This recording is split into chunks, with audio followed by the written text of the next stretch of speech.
So good morning mga igan, at today is Father's Day at magluluto tayo at pupunta dito yung mga sina mama at mga kapatid ko at ito sila nag-breakfast. Hello, where's Jillian? Happy Father's Day, Dad! So magluluto tayo. Ito na prepare ko, lato salad, ayan.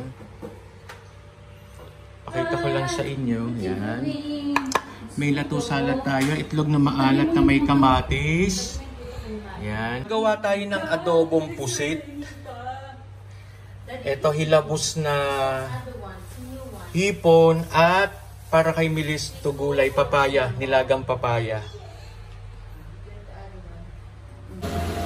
So ito mga iga, nilagyan ko lang ng Sprite, bawang, asin, at pwedeng maglagay ng paminta.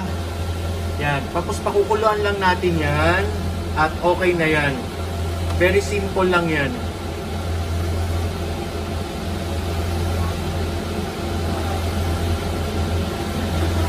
Kasi magtutupig yan. Onti lang ilagay nyo na Sprite. So inalis na natin yung mga hipon. Hindi ko na napakita kasi mabilisan. At kasi bawal ma-overcook ang hipon kasi mag-iiba yung texture niya. So ito, ni-reduce lang natin yung sabaw niya. Kailangan maging ganyang kalapot at ilalagay na natin dun sa ating hipon. So yan na siya mga igan at yan. Yan. So ito naman adobong pusit ang gagawin natin.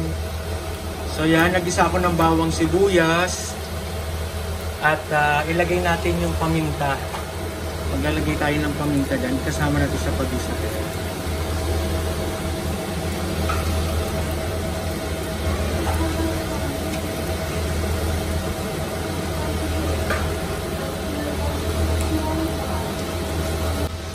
So yan, ilagay na natin yung ating pusit. Maganda yung pusit natin, oh, higante.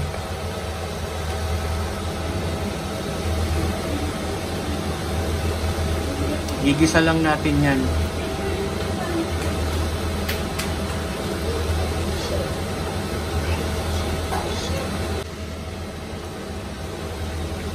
So yan mga iga, nilagyan ko ng suka. Hindi ko muna siya gagalawin. Kailangan maluto yung suka para hindi siya umasin.